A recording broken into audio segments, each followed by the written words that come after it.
Sa totoo lang, ang lahat ay magdudulot sa iyo ng sakit. Kailangan mo lamang hanapin ang mga taong karapat-dapat mong pagtiisan ng sakit para sa kanila. Isang magandang bagay sa musika, kapag tinamaan ka nito, wala kang nararamdamang sakit. Huwag mong hangarin ang mundo at mawalan ng kaluluwa.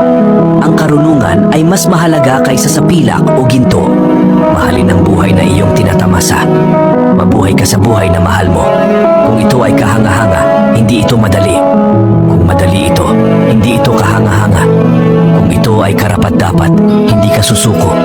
Kung susuko ka, hindi ka karapat-dapat.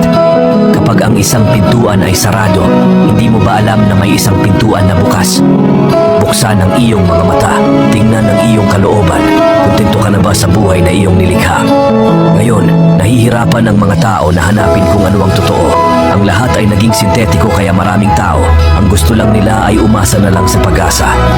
Huwag kang mag-alala sa kahit anong bagay, dahil lahat ng bagay ay magiging maayos. Ang kadakilaan ng isang tao ay hindi nasusukat sa dami ng kanyang kayamanan, kundi sa kanyang integridad at kakayahan na makaapekto ng positibo sa mga taong nakapaligid sa kanya. Hindi mo malalaman kung gaano ka kalakas hanggat hindi mo pinipili na maging malakas. Hindi mo malalaman ang halaga ng isang bagay hanggat hindi ito nawawala.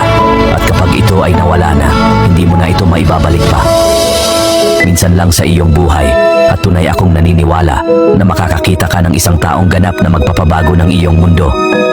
Bumangon ka, manindigan ka, ipaglaban mo ang iyong mga karapatan. Ang mga ari-arian ba ang magpapayaman sa iyo?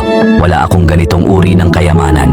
Ang aking kayamanan ay ang buhay na walang hanggan. Ang ibang mga tao ay nafe-feel nila ang ulan, samantalang ang iba ay gusto lang mabasa.